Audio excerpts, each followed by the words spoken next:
Hello and welcome to video guru में आपका स्वागत है। आपके एग्जाम में डाइस से रिलेटेड क्वेश्चन अक्सर पूछे जाते हैं। अगर हम डाइस की बात करें तो हमारे दिमाग में आता है कि हम लोग डाइस अक्सर खेल खेल में इस्तेमाल करते हैं। क्या यहां पर उसी डाइस की बात होती है? तो मैं आपको बोलूंगा कि जब आप डाइस करते हैं, जब आप खेलते हैं, तो वो एक 3D स्ट्रक्चर होता है। जब आप यहां पे करते हैं तो एक्चुअल में आपके पास अलग अलग तरीके के क्वेश्चन आते हैं।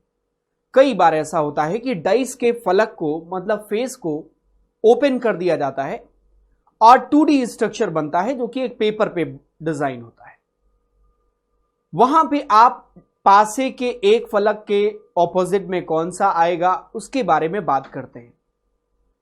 सामान्य रूप से जब भी पासे की बात होती है तो वहां पे नंबर्स आते हैं, लेकिन जब हम यहां पर पासे की बात करेंगे तो नंबर्स की तो बात करेंगे ही करेंगे, उसके अलावा पासे के फलक पे और अलग अलग चीजें भी हो सकती हैं।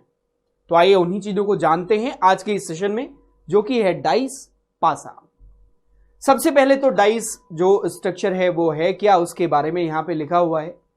डाइस क्या है? एक क्यूबिकल फॉर्म में होता है जहां पे 6 फेसेस होते हैं, top, bottom, front, back, left और राइट।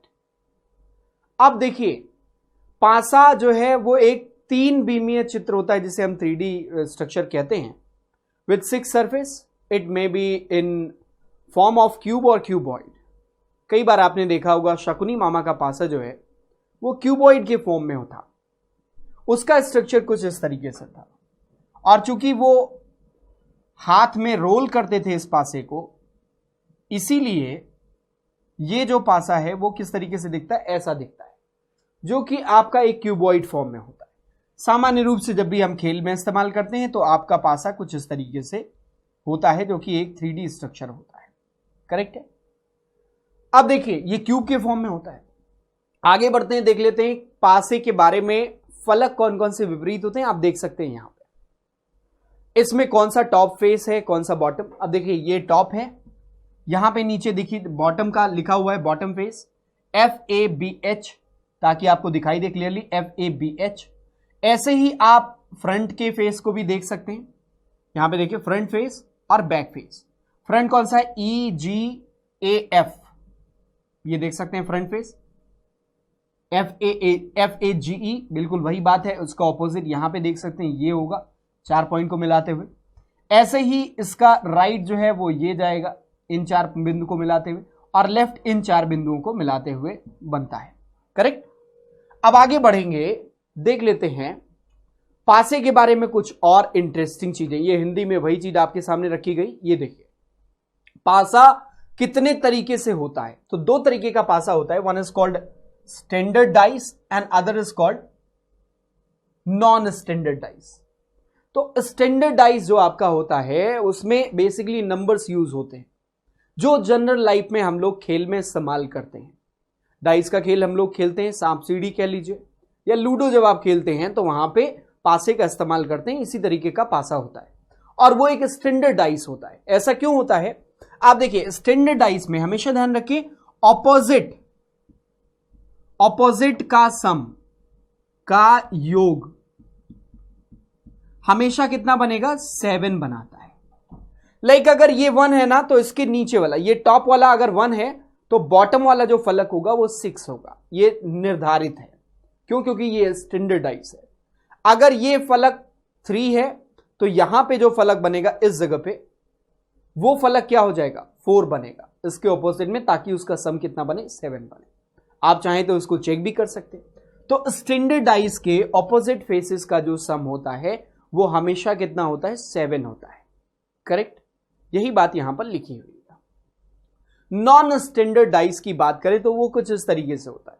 अगर वहां पे नंबर लिखे हुए हैं तो नॉन स्टैंडर्ड डाइस में जरूरी नहीं कि उनके फलकों का योग, विपरीत फलकों का योग 7 ही बनाए। अन्यथा कई बार आप देखते होंगे नॉन स्टैंडर्ड डाइस जो है वो उसमें ये सिंबल्स का इस्तेमाल भी किया जाता है, और इससे रिलेटेड क्वेश्चन हमारे एग्जाम में बनते हैं। करेक्ट? तो स्टैंडर्ड डाइस वो होता है जहां पे ऑपोजिट फलक का सम, वहां पे पहली बात सिर्फ नंबर ही होता है, और ऑपोजिट फेसेस का सम जो होता है उन पे लिखे नंबर्स का जो योग होता है वो हमेशा 7 आता है। नॉन स्टैंडर्ड डाइस में ऐसा कुछ भी नहीं होता है। अगर वहां नंबर भी लिखा हुआ है तो जरूरी नहीं कि ऑपोजिट जो हैं फेसेस उनका सम 7 ही आए, कुछ भी हो सकता है। और कई बार सिंबल्स का भी इस्तेमाल किया जाता है। अब आगे बढ़ते हैं, देखते हैं कौन कौन से बिंदुओं को हमें याद रखना चाहिए। करेक्ट, पहला पॉइंट देखो, always 4 faces are adjacent to 1 face. आप देखो जब भी आपका पासा कुछ इस तरीके से बनता है तो इसके जो 4 फेस होते हैं ना, वो एक फेस को कनेक्ट कर रहे होते हैं। जैसे जो ये फ्रंट वाला फेस है, इसके बगल में देखो जुड़ा हुआ ये वाला, इसके बगल में जुड़ा हुआ ये बॉटम का फेस, इसी से जुड़ा हुआ ये टॉप का फेस, और इसी से जुड़ा हुआ ये राइट का फेस। तो वही बात यहां पर लिखी हुई है कि जो एक फलक होता है, always 4 faces are adjacent to 1 face, उसके साइड में होते हैं, और इसका इस्तेमाल भी करेंगे क्वेश्चन करते वक्त। दूसरा पॉइंट देखिए, opposite of A B C G left, D E F H right, and so on. वो जो हमने पहले आपको दिखा दिया, फ्रंट और बॉटम भी हमने दिखा दिया इमेज में, वही चीज लिखी हुई है। 2 opposite faces can not be adjacent, बिल्कुल ऑपोजिट हैं तो वो एडजेसेंट हो ही नहीं सकते, बिल्कुल सही बात है। आइए देखते हैं अब ये हमारा अगला पॉइंट क्या कहता है। कह रहे कि if 2 different position of a dice are shown. अब एक डाइस है जिसके 2 अलग अलग पोजीशन दिखाए गए हैं। इन पॉइंट्स को ध्यान से सुनना, क्योंकि ये बहुत मैटर करेगा जब आप क्वेश्चन को सॉल्व कर रहे होंगे। करेक्ट, अब देखो एक डाइस के 2 अलग अलग फेसेस दिखाए गए, ठीक है। अब कह रहे if 2 different position of a dice are shown and one of the 2 common faces is in the same position, then of the remaining faces will be opposite to each other. अच्छा, उसके पहले देखो, 2 opposite faces can not be adjacent to each other, ये लिखा हुआ था। इस point में कह रहा है कि अगर 2 डिफरेंट पोजीशन एक डाइस के क्या हैं, कॉमन दिख रहे हैं, if 2 different position of a dice are shown and one of the 2 common faces, 2 common face का एक जो कॉमन फेस है वो सेम पोजीशन पर है। जैसे यहां पे 3 इस टॉप पे है और यहां पे भी 3 टॉप पे है, यहां पे 4 इस तरफ है लेकिन यहां पे 4 यहां पर है, और यहां पे 1 लिखा हुआ है, इस जगह पे क्या लिखा हुआ है, साइड में 1 लिखा हुआ है। अब देखो 2 फेस कॉमन है, एक तो 3 कॉमन है दोनों में और एक 4 कॉमन है। यहां पे क्या है, 3 का पोजीशन वही रखा गया है, सेम पोजीशन पर 3 रखा गया है। अब ये कहना क्या चाह रहा है, देखो 1 ये कह रहा है, अच्छा यहां पे लिख दो 5, ठीक है। चलो, कह रहा है if 2 different position of a dice are shown and one of the 2 common faces is in the same position, then the remaining face will be opposite to each other. मतलब जो रिमेनिंग, अब देखो जैसे 3 यहां पे, 3 यहां पे क्या लिखा हुआ है, 4 रखा हुआ है, यहां पे 4 रखा हुआ है। अब remaining faces will be opposite to each other. ये दोनों कॉमन है, 4 और 4, यहां पे 3 और 3 कॉमन है, लेकिन 3 की पोजीशन सेम है, दोनों कॉमन में से एक कॉमन सेम जगह पर है, लेकिन अगला कॉमन सेम जगह पर नहीं है। तो बात समझो कि ये जो 1 है और ये जो 5 है, these 2 will be opposite to each other. यही बात यहां पे ये कहना चाह रहा है। तो हमेशा इस बात को अपने जहन में रखेंगे। अगले पॉइंट पर चलते हैं। अगला पॉइंट कह रहा है if 2 different position of a dice, then the position of a common face be the same. 2 position लिखी हुई, then each of the opposite face of the remaining faces will be in the same position. देखो कहना क्या चाह रहा है, ये कह रहा है भाई 2 डाइस बना लिया हमने ऐसा, और इस डाइस में सबसे बड़ी बात यह है कि एक कॉमन फेस रख दिया, ठीक है। एक कॉमन फेस क्या रख दिया, 1 यहां पे, और यहां पे भी यहां 1 रख दिया, और इस जगह पे भी 1 रख दिया।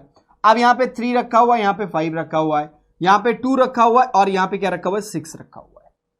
अब 2 बातें समझो, कह रहे if 2 different position of dice the position of common face be the same, then such of the opposite faces of the remaining face will be in same position. कहने का सिर्फ यह मतलब है कि भाई इसका क्लॉकवाइज लिख लो, इसका ऐसे क्लॉकवाइज लिख लो। क्लॉकवाइज मतलब 1, 3 और 5, और इसका भी क्लॉकवाइज लिख लो, इसका भी क्लॉकवाइज लिख लो, 1 से स्टार्ट करके 1, 2 एंड 6। अब ये तो आपका भैया कॉमन फेस हो गया। अब समझो 3 और 2 will be opposite to each other. ये क्या सिर्फ यही रहा था कि अगर एक फेस जो कॉमन है सेम पोजीशन पर है तो ये और ये ऑपोजिट होंगे, सामने वाला सामने वाले के ऑपोजिट होगा। वही बात कह रहे हैं। इसका मतलब 3 and 2 will be opposite to each other and 5 and 6 also will be opposite to each other. 5 और 6 भी यहां पे एक दूसरे के विपरीत हो गए। अब यहीं पे एक और पॉइंट देखो, if in two different position of a dice the position of the common face be not the same, अगर वो सेम नहीं है then opposite face of the common face का ऑपोजिट फेस कौन सा होगा, will be that which is not shown on any face in these two position beside the opposite faces of the remaining face will not be the same। देखो ऐसे, अब ये कहना चाह रहा है कि भैया आपके दो डाइस हैं और ये कुछ इस तरीके से बन रहे हैं, इसमें एक फेस आपका है कुछ इस तरीके से, देखो क्या कहता है, if two different position of dice the position of the common face be not the same. भाई यहां पे 1 रखो टॉप पे, यहां पे टॉप पे 1 नहीं रखा, साइड में 1 रखा। तो ये कहना क्या चाह रहा है कि अगर कॉमन फेस का पोजीशन सेम नहीं है then opposite face of the common face will be that which is not shown on any faces in these two position beside the opposite faces of the remaining face will not be the same। अब इसको हिंदी में भी चाहे तो आप देख सकते हैं, यहां पे कह रहे हैं कि यदि किसी पासे की दो अलग अलग स्थिति में उभयनिष्ठ मतलब कॉमन फलक की स्थिति समान ना हो तो उभयनिष्ठ फलक का मतलब कॉमन फलक का विपरीत फलक वो होगा जो चित्र में दिखाई नहीं दे रहा है। अन्य फलकों का विपरीत सामान्य नहीं है, मतलब अन्य फलकों के विपरीत को भी हम लोग काउंट नहीं कर सकते। अब यहां पे 3 लिखा हुआ है, यहां पे 5 लिखा हुआ है, यहां पे 2 लिखा हुआ है, यहां पे क्या लिखा हुआ है 4 लिखा हुआ है। अब देखो इसका सीधे कहने का मतलब अगर तीनों अलग अलग हैं, यहां पे भी तीनों अलग अलग, बस कॉमन फेस 1 और 1 लिखा हुआ है। अब 1 के अलावा और कोई कॉमन नहीं है तो 1 का जो विपरीत होगा जो इसमें से नहीं दिख रहा है वही 1 का विपरीत होगा। अब देखो 1 के विपरीत पे कौन आएगा, 1 2 3 1 4 5। अब कौन सा नंबर बच रहा है, कौन सा नंबर बच रहा है, 6 बच रहा है। इसका मतलब 1 के ऑपोजिट में कौन सा जाएगा, जो नंबर बच रहा होगा जो इन दोनों को मिलाने के बाद नहीं दिख रहा है वही इसके विपरीत जाएगा। तो 6 will be opposite of this one. बात समझ में? अब आगे बढ़ते हैं। देखो कई बार आपके पास ओपन डाइस होगा, ऐसे खुला हुआ पासा होगा। अब यहां पे विपरीत निकालने का देखो सीधे सीधे लिखा हुआ है। हमेशा ध्यान रखो अगर आपके ओपन डाइस का स्ट्रक्चर कुछ इस तरीके से है तो ऑल्टरनेट देखेंगे, vertical alternate and horizontal alternate. Horizontal alternate पे 2 और 4 हैं तो these two will be opposite to each other. 1 और 5 ये ऑल्टरनेट पे है वर्टिकल वाले पे तो ये दोनों ऑपोजिट होंगे। 3 और 6 ये दोनों ऑपोजिट होंगे। सिंपल सा फंडा है। ऐसे ही यहां पे देखो वर्टिकल लाइन पे कौन से ऑपोजिट होंगे, देखो ये वर्टिकल है और ये वर्टिकल है तो 1 के बाद एक छोड़कर, एक में ये कई सारे दिखे हुए, एक छोड़कर ये 6, इसका मतलब 1 and 6 will be opposite to each other horizontal वाले पे, ठीक है ना। हॉरिजॉन्टल वाले पे 1 and 6 will be opposite to each other. Vertical वाले पे देखते हैं तो इसका ऑल्टरनेट, 2 का ऑल्टरनेट, एक छोड़कर 4 तो 2 and 4 will be opposite to each other. ऐसे ही 3 and 5 will be opposite to each other. ये दोनों एक दूसरे के विपरीत होंगे, ये दोनों एक दूसरे के विपरीत होंगे और ये एक दूसरे के विपरीत होंगे। बात समझ में आई? बहुत सिंपल सा और क्लियर है। यहां पे वही चीज लिखी हुई है, ठीक है ना। अब देखो इसके अलावा अगर आपका डाइस का स्ट्रक्चर कुछ इस तरीके से लिखा हुआ है तो सीधे समझो ये एक मेन चीज दिख रही है और इसके दोनों तरफ 2 पंख लगे हुए दिख रहे हैं। हमेशा समझो ये पंख एक दूसरे के विपरीत होंगे, 2 और 6 एक दूसरे के विपरीत होंगे। और वर्टिकल वाली लाइन पे ऑल्टरनेट ढूंढ लो, 1 and 4 ऑपोजिट, इसी तरीके से 3 and 6 will be opposite to each other. Correct है। अब देखो हॉरिजॉन्टल वाले पे 2 and 5 विल बी ऑपोजिट, मैंने कहा पंख जो निकले हुए हैं वो opposite. 1 and 4 will be opposite and 3 and 6 will be opposite to each other. Correct है। तो वर्टिकल पे भी ऑल्टरनेट और हॉरिजॉन्टल पे भी ऑल्टरनेट। तो चलिए चलते हैं अपने अगले डायग्राम पे। यहां पे देखिएगा इस वाले स्ट्रक्चर में थोड़ा सा ध्यान दीजिएगा, ये वर्टिकल है, दोनों ही वर्टिकल है। अब यहां पे कैसे चलेगा, यहां पे पहले वर्टिकल पे देख लो 1 and 3 ये दोनों एक दूसरे के ऑपोजिट होंगे and 4 and 6 these two will be opposite to each other. Correct है ना, ऑल्टरनेट के हिसाब से। अब बच कौन सा रहा है, 2 और 5 बच रहा है। It means 2 and 5 will be opposite to each other. देखो 2 और 5 एक दूसरे के विपरीत हो जाएंगे। करेक्ट है। तो ऐसे क्वेश्चन में हमेशा ध्यान रखना कि वर्टिकल पे अगर देखें ऑल्टरनेट 1 के गैप के बाद ये 3 1 and 3 ऑपोजिट। फिर यहां पे देखें 4, एक के गैप के बाद 6 ऑपोजिट। अब बचा कौन सा 2 and 5, तो 2 and 5 will be opposite to each other, अगर ऐसे खोला गया। अब आपका पासा यहां पे देखें तो यहां पे किस तरीके से खोला गया है, इसमें जो आपको वर्टिकल और हॉरिजॉन्टल लाइन मिल रही है, देखो क्या उसमें ऑपोजिट बन रहे हैं, ये देखो। अब ये वाले फलक को मत देखना, क्योंकि एक ये सिंगल फलक के 4 हिस्से हैं, 4 त्रिकोण को मिला देंगे तो ये कंप्लीट बनाएगा, करेक्ट। तो अब देखो इस वाले में हो क्या रहा है, 1 and 5 will be opposite to each other, 1 और 5 वर्टिकल वाले पे एक दूसरे के ऑपोजिट होंगे क्योंकि ऑल्टरनेट है। अब आपके दिमाग में आ रहा होगा ये और इसका क्या है, मैं बोलूंगा ये गलत है। पूछो क्यों? क्योंकि ये एक फलक का 1/4 है, तो इससे ऑल्टरनेट नहीं बना सकते कि इसका ऑल्टरनेट ये बनेगा, ठीक है ना। और आप हॉरिजॉन्टल पे देख लो 2 और 4, ये दोनों एक दूसरे के विपरीत हो जाएंगे। अब बचा क्या, 3 बचा, और 3 के विपरीत कौन सा आएगा, ये चारों मिलेंगे जब ऊपर की तरफ जाएंगे छत पे, तो छत पे ये चारों जुड़ जाएंगे, तो ये तो ग्राउंड फ्लोर हो गया आपका, और ये चारों छत के हिस्से हो गए और मिला के एक कंप्लीट बनाएंगे। अब मिलने के बाद वो कुछ इस तरीके से दिखाई देंगे, तो ये किसके विपरीत हो जाएगा, 3 के विपरीत हो जाएगा, और ये एक कॉम्प्लेक्स प्रॉब्लम में आता है, ठीक है। ये बात आपको समझ में आ गई। अब आगे बढ़ेंगे और देखेंगे नेक्स्ट हमारा क्या है, ये डायग्राम आपके साथ। अब इस वाले में देखो, एक फलक को ऐसे 2 हिस्से में कर दिया गया है, आपको शायद दिख रहा होगा क्लियरली। यहां पे अगर हम ऑब्जर्व करें तो वर्टिकल लाइन पे 1 and 3 will be opposite to each other and 2 and 4 will be opposite to each other. भाई 1 और 3 ऑल्टरनेट पे हैं और 2 और 4 एक दूसरे के ऑल्टरनेट पे हैं, तो ये दोनों एक दूसरे के विपरीत होंगे। अब बात आती है कि और क्या बनेगा, बात आती है कि और क्या बनेगा। अब देखो हमेशा याद रखना, ये और ये, अब यहां पे अगर आप इसके चित्र को देखें तो इक्वल किसके साथ जा रहा है, प्लस के साथ। अब यहां पे देख सकते हैं प्लस और इक्वल, इस हॉरिजॉन्टल वाले में यहां पे देखिए प्लस और इक्वल, ये दोनों एक ही फलक के 2 अलग अलग टुकड़े, ऐसे जैसे हमने यहां पे दिखाया प्लस और इक्वल, ये ऐसे किए गए। मतलब यहां पे हुआ कि प्लस और इक्वल को ऐसे 2 पार्ट में तोड़ दिया गया। अब इसका एक्चुअली ये नीचे की तरफ जाएगा, ये ऊपर की तरफ जाएगा। यहां पे ये और दोनों एक दूसरे के कॉम्प्लीमेंट्री है, मतलब पूरक है, तो यहां पे जो माइनस और इंटू है ये एक दूसरे को पूरा कर रहे होंगे। अब जब ये दोनों मिलके पूरा कर लेंगे और ये दोनों मिलके पूरा कर लेंगे, तो ये दोनों का जो योग होगा, जो पूरक होगा, और इन दोनों का जो पूरक होगा वो एक दूसरे के विपरीत होंगे। कहने का सेंस ये है मेरे दोस्त कि यहां पे 1 और 3 हो गया, 2 और 4 हो गया, और इन दोनों का जो योग होगा, मतलब ये दोनों एक फलक के 2 आधे टुकड़े किए गए हैं और ये भी एक फलक के 2 आधे टुकड़े हैं, इन दोनों को मिला दीजिए, इन दोनों को मिला दीजिए, ये दोनों एक दूसरे के विपरीत हो जाएंगे। और वही चीज यहां पे लिखी हुई, इक्वल प्लस, इक्वल और प्लस को मिलाकर माइनस और इंटू के साथ, ये देखो माइनस और इंटू के साथ, करेक्ट। अब ऐसे ही इस वाले पे आ जाते हैं, 6 वाले पे। ये एक और अनोखा डायग्राम है। यहां पे भी आपको भाई ये वो छत वाला ही कॉन्सेप्ट है, 1 और 5, 2 और 4 तो ऑपोजिट हो जाएंगे। लेकिन अब देखो ये 4 छोटे छोटे टुकड़े कर दिए गए हैं, ये देखो ये 4 छोटे छोटे टुकड़े कर दिए गए।